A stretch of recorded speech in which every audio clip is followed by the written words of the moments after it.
Welcome to the Business Spotlight. My name is Jada Walker. I am your host for today's conversation, and my guest today is Guillaume Binet. He is the founder of Copper Robotics. We'll be talking about his business, journey to business ownership, challenges, best practices, and share a peek of what it's really like to build and operate a business. So, Guillaume, thank you so much and welcome to the show. Thank you for being here today. I would love for you to share with us a little bit of your background and also about who you are and tell us about your business as well. Oh, thank you to have me, Jada. I'm Guillaume Binet. I've been like a software engineer all my entire career almost.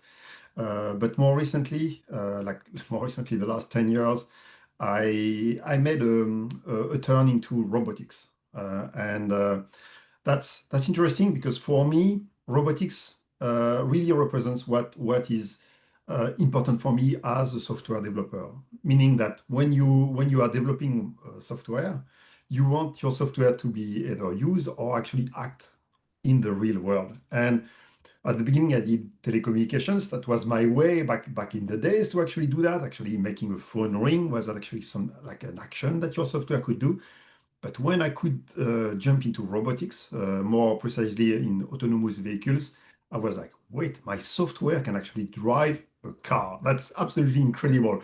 And that's what really triggered this entire journey that actually ended up with the creation of Copper Robotics.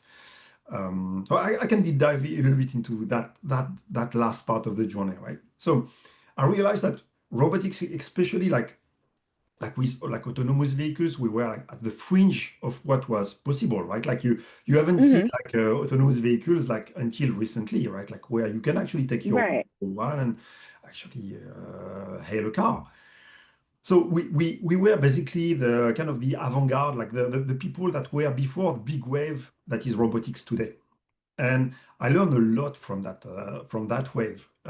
And one thing I especially learned is that roboticists were not equipped with their software to actually deliver product grade robots.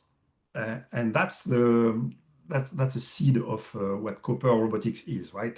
Basically, that company is building an SDK and runtime for developers or roboticists to actually easily make a product out of their ID with like a real robot in the world. And in terms of specialization is mostly on autonomy, right? Basically, robots that are needs to actually explore the world or be close, like collaborative robots, close to people, and with all like the safety and so on. You can imagine down the line. That is so cool. I actually just saw this video of them talking about the humanoid that's being made. I don't know if you work with that or if you've seen that, but I was just like, that is so cool how technology has I guess like expanded since like I was little. Like I'm older than Google. So I'm just like that's really crazy to me. I'm gonna be able to tell my daughter that. That's really weird. But that is so cool how it's just like kind of like just boomed, I guess. I can't think of the word Yeah. I'm actually trying to say, but it's just crazy how it has grown so much over the past, what, like 20, 30 years. Yeah, no, that's incredible. That's really like a hockey shaped curve, right? Um, Yeah. so and you see, so it's interesting because that's a merge of two different disciplines, right? Robots are not new, right? Like I remember, like Mm-hmm. I'll date myself. I remember, like in the 90s, I visited a factory up in France, Mm-hmm. like, building cars, and there were barely anyone in that factory. The people were basically slaves of the robots already then, right? Like they were basically getting Yeah. getting parts from one robot to another, and most of the chain was automated. And at the end, like a car would be produced every 5 minutes. So we start from there, where you have robots that are very reliable, predictable, repeatable, right? Like in that setup. And at the same time, AI happened, right? And AI also Mm-hmm. went through like various like phases until today, where you have AI that can reason not only about words but also actions and 3D environments and so on. And the merge of the two suddenly makes incredible tools, right? You can see robots folding your laundry or mimicking humans or learning by themselves. It's an incredible new field, right? Very green, Yeah. incredible potential. Mm, Yeah, it's like blowing my mind how things are coming like together. But mm. let's set the stage for our viewers and listeners. So, generally speaking, what does your current ownership structure look like for the company? So basically, I co-founded the company with my wife. Oh, Might be that's so cute. surprising, but for us, it's not. We have been actually managing businesses for a while, a little bit like all around the world, in Belgium, in South Africa, and so on. So we have like a kind of That is like so cool. diverse experience of like starting businesses, mostly in services, like basically selling our own service. And so that's us. We are two right now. That's gonna probably change pretty soon, but that's how we started for the last year and a half, and we kind of self-finance this company so far. Yeah, I like whenever people can work like with their significant others or just family members in general. Me personally, I don't think I would be able to. There would be a point where we would butt heads, and I would be like, "All right, you gotta go. Gotta get you out this company or something." But I love that. I love when people can do that. So for many business owners, especially those that are newer to entrepreneurship, they feel as though they don't have enough time. And so I'm curious, since based on your experience and also your wife's experience, if I were to give you guys an extra 10 hours back each week, how would you invest those hours? Oh, good question. So so the thing when you are creating a company is that Mm-hmm. it's all an exercise of prioritizing your time. You Mm-hmm. never have enough time. And kind of sadly, right, you'll basically close in stuff that is very short term. Because yeah, you need to survive, you need to address your customer, and I don't know, there is a bug in your product, you need to jump on it, or there is an investor calling in and so on. So there are a lot of things that are really like bam, bam, bam, bam, like that's for Right. this week, right? The horizon, especially in small companies, the horizons are like so small, right? That's going to be Yeah. needed this week. So, and what basically fall off the table are the long-term thinking, right? So if you were to give me 10 hours, I would maybe walk or listen to or read, right? Or really take some deep downtime or deep thinking time during the week, right? So to a little bit to see what's next and so on, to have like more like refine my vision and so on, stuff that is really hard when you are absolutely in the fire of the action every.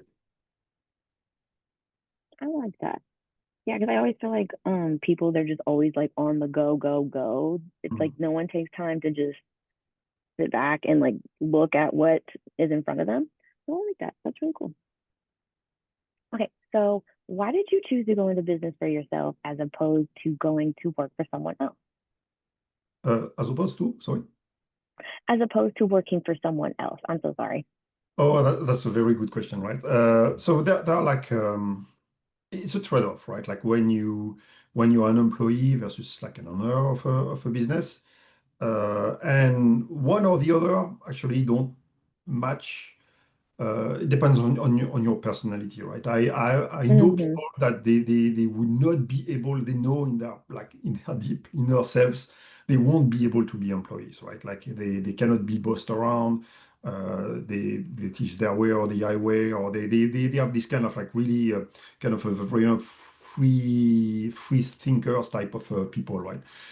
Yeah. Some people, that's the opposite. I know also people where if they don't have a structure on them, like people that can actually challenge them and so on, they get lost very, very quickly. And Yes. so, so first, like the type of people, and then the time in your life too, right? Like there are also times where you might actually be mature enough to say, okay, now I feel a little bit more comfortable and I can actually see myself okay, really driving that by myself. When you start a business, you're very alone. That's what people need to realize. You need to have your self motivation active, right? Like there will be Yeah. no one telling you like, you know what, do this, right? No, that's you, right? So that thing. so for me, right, it was kind of a learning journey too, right? Like I started like everybody else. I don't know. I was just like a simple engineer, like asking what should I do today? Do my code, right? And okay, is it good Yeah. enough? And so on. Then yeah, I became like a manager long time ago. Then director, then VP, right, and then CTO. So I went through all those steps where I gained confidence, like trust in myself, saying like, you know what, the more you actually climb up like that, the more autonomy you have, right? And at some point Hmm. you're like, oh, you know what, I start to have a good view about my activity versus the economic output that he can create and the business you can create out of it. So like, yeah, I have this vision. Yeah, let's go. Like let's let's remove all the barriers and then go heads on on what I like to do. Oh, so that's Yeah. the second part, right? If you want to create a business, you really have to absolutely love what you're doing. Otherwise, it's going to be game over instantly, like I tell you. Yeah, Right. Because it's like you don't want to go from like being at a job that you hate to making a job that you hate. yeah, exactly, right. It's like, what But sense does that also, make?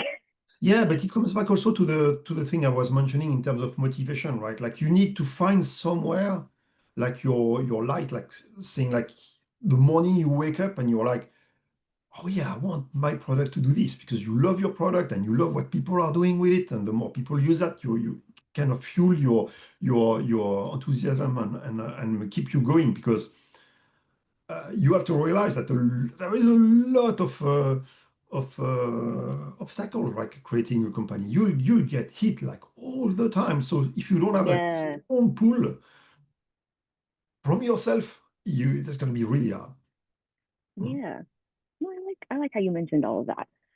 So as you look back on your journey so far, what has been the most memorable roadblock or hurdle that you were challenged with and you were forced to overcome? Uh, yeah. So one thing with Copper Robotics. So you can imagine that the world of making SDKs or runtimes for robots is kind of not new, right? But Right.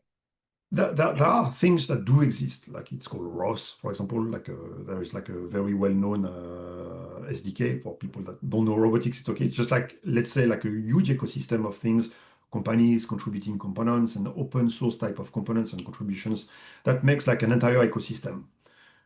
But the premises of that were wrong, and that's why I created Copper. Like at the fundamental first principle considerations, you're like, yeah, you're not equipped with that hugely popular thing to actually make robots today. And that's why you look around you, you don't have like a lot of robots, right? Even if you see a lot of videos, they're not like real robots. That's what I want to address.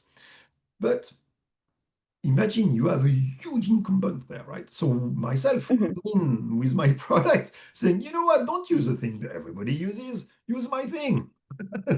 That's a huge, huge challenge. Like roboticists are not the type of like very like experimental type of people wants to try something new, right?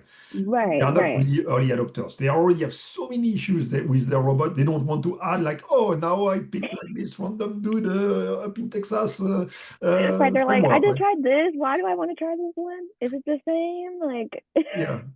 And if you are a decision maker, you can imagine in a company, you pick that up and you are wrong. You're like, why you didn't pick the big one, right? Like that everybody is using, right? So that's the main challenge for Copper Robotics. yeah. Okay, so let's move on to what makes your business so special? So, who primarily does your business serve? Like, if I were in the audience, how would I know that I am a good fit for your service? Yeah. So definitely if you are a company that is starting a new autonomous robot and you have really the ambition to actually have your autonomous robot successful and deploy at scale and so on, I would look at Copper. It has like technical, like when I was talking about like first principle qualities that will not only accelerate your development itself, but also a good path to demonstrate to like third parties, like auditors and so on, that you know what, what I develop is safe. And that's hugely important for a robot, like especially a modern robot that's going to be close to people. Let's say, Hmm. like for example, here I have like a drone, for example. You don't want a drone to land on the face of someone, or like a car, or like even on a sidewalk, right? So if you are thinking about building a robot and you have like you want strong basis to actually propel you forward in terms of productivity and go to market and having your product in the hands of customers, I would look up Copper. Oh, right. So what is one thing that you wish that people knew about your business? Oh, that's interesting. So what I would love to, if if I wanted to implant some kind of like experience, right? Hmm. To my viewer, I would try to share, if I had this magical one, kind of the suffering I went through building robots. It's very hard, right? And No, really, because I'm like, I can't just go out and build a robot. I have no idea what I'm doing. No idea at all.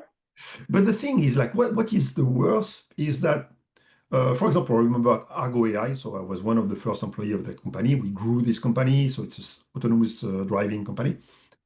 We could get a car running on the public road like pretty quickly. It was tough, right? But like within 2 3 months, where okay, we have all the pieces together, we think can like go around the block, right? Hmm. 3.5 years later, we were still like struggling to have actually that safe enough to actually remove the driver. So that's a long journey, and that thing, right? That's what where really Copper is coming from, right? That's what I would share. Like, you know what? It looks easy at the beginning, but you'll struggle right after that, right? And if I could communicate that to my potential customers, you can imagine they would immediately say, "Oh, I understand your product completely right away." But you cannot Hmm. really inject like experience to people, right? So that's also like the Right. challenges. Yeah, you need to communicate that, but for them, often it's not real, it's not there yet, right? They will see that later, right? But often later is too late. Okay. Well, hopefully with this podcast, they start to understand a little more. Okay, so this is going to lead me to marketing, which is always a vital thing for every business out there and often one that business owners struggle with. So I'm always curious what successful businesses are doing. What percent, oh, what percentage of your monthly sales is typically invested back into your marketing budget? Oh, good question. So we have a strange setup because we develop in the open. We are an open source company, right? Like a little bit like you know Linux, maybe like the operating system. This is Okay. basically a thing that basically everybody can download for free, right? Like literally. And the goal of that is adoption.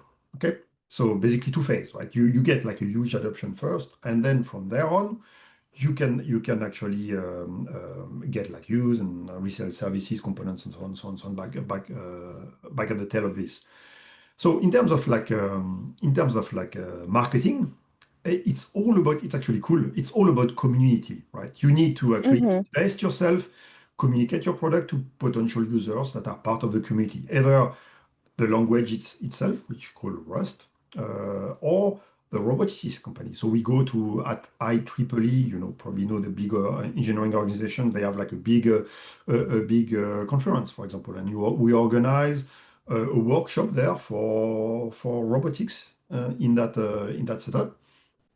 And yeah, that's how we bringing like attention to our thing. So if you look at my YouTube videos, I have a lot of like talks. I talked like last month in Berlin or New York and so on.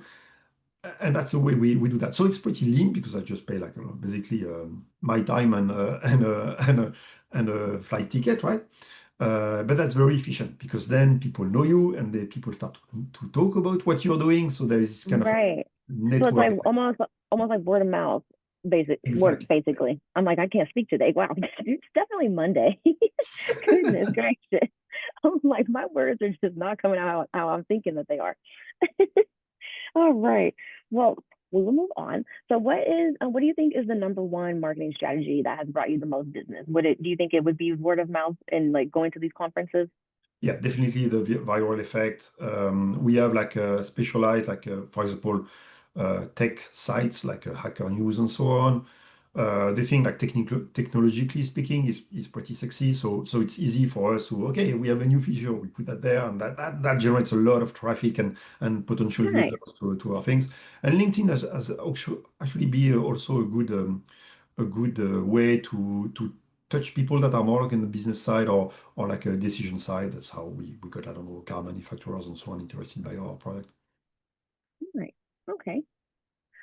So moving on from marketing to sales, what does your sales process usually look like whenever you are going out to these conferences? Oh, so like I was saying, first you need to put your foot at the door, right? Like basically, Right. and once the person is convinced to, oh yeah, that might be interesting, they will start to look at your open source project. And that's the top of the funnel for us, right? Like, okay, they got interested. The second stage would be, okay, they start to use it so much that they start to contribute back to your own open source. It's open source, so everybody can say, oh, you know what, like I improved this part, and you can contribute that back. Maybe a component, right? I don't know, I add a piece of hardware, a sensor or camera, whatever. And oh yeah, adapted to that to Copper. You are interested to have that in your, yeah, sure, you can do that. So that's second stage in the kind of the funnel. And then you have those customers that start to say, okay, we need to ramp up on this thing. We need to train people. We need to actually go to the next phase in terms of like adoption internally of that thing, or we need to put in production. That's where we can sell services and also components that we certify on our side. So that's going to be how it's going. Nice. All right. So you had mentioned earlier, you and your wife are, of course, the founders, and I feel it's important to address having like a team. So with you and your wife being the founders, how have you guys developed your team? Do you guys have a team, or is it just you and your wife still? It's still us two, so it's a very small Hmm. business right now. But we do kind of have a team because we have like I don't know like 20 other developers that are actually contributing to the project. So you do have to manage that as kind of like a very distributed team. And that's an interesting exercise because you are not really their boss. You're like you're just there because for them the product is very useful and they want to contribute. So that's one part. Uh, of course, we are doing like a round of financing, so we will have a team pretty soon, hopefully. And that's gonna change a little bit the shape of the company. But then, right, like it's going to be a lot of like, for example, developer relationship type of people, for example, people that are actually helping the community to contribute and so on, Yeah. get to get traction, like as big as traction as possible. Yeah, and that should give you guys some more time back, of course. Hopefully, fingers crossed, because sometimes you don't find the right people. Hopefully, you find the right people because then, yeah, you'll have time back on your hands. Yeah, I know, but you like we were mentioning, like you never have enough time. So anytime Hmm. you delegate something to someone, you're like, oh, cool, I can go to my next tranche of like stuff I need to do in my to-do Hmm. list, but you never touch the end. It's like, man, if we could just add more time to the day, it'd be perfect. Instead of, yeah. You offered me 10 hours like earlier. I'm waiting for them now. Oh my goodness. So let's fast forward and look at what's to come next for your company. So where do you see your business in the next 3 to 5 years? Yeah, good question. So Copper, like I mentioned, is all about the community and the user base. And like my dream is that when we make it is to become the de facto standard to actually develop robots like smart robots and autonomous robots. And I think we have good chances to do this, right? Like having Yeah. rethought the thing from the ground up. We are very different from what exists today in the world, right? And some people got surprised about this, and hopefully that vision will come true where people are like, okay, you know what, we'll be the next one that maybe another copper someday will try to say, those old guys, they need to go now. Yeah, I mean, it's like they say, anything you put your mind to, you can do it. So I believe in you guys. All right. So what has been your approach to goal setting, and how many goals do you set at a time? Oh, good one. So goals for me, you have two types of goals, right? You have kind of Hmm. the your North Star, basically where you're going. That's very important to set that for yourself, for your team, I for like that. community and so on, right? And but then it's complex to understand like where you are today and how can you what is the next step towards that goal, right? Hmm. For that, you have to do that iteratively. Basically, you are in that kind of uh, you give yourself a set of time, like a week, 2 weeks, and say, okay, what's next? What would be useful today for my users and so on. That gets me a little bit closer to my North Star, right? That's the way I lead teams, where it's very easy to explain what you are doing today and how it is attached to the end goal. And sometimes, Yeah, of course, it won't be it won't be linear, right? You'll go around, but still, right? You can communicate that easily again and again and say, yeah, you know what, this one we got this little piece that fits in that larger picture at the end. At the end.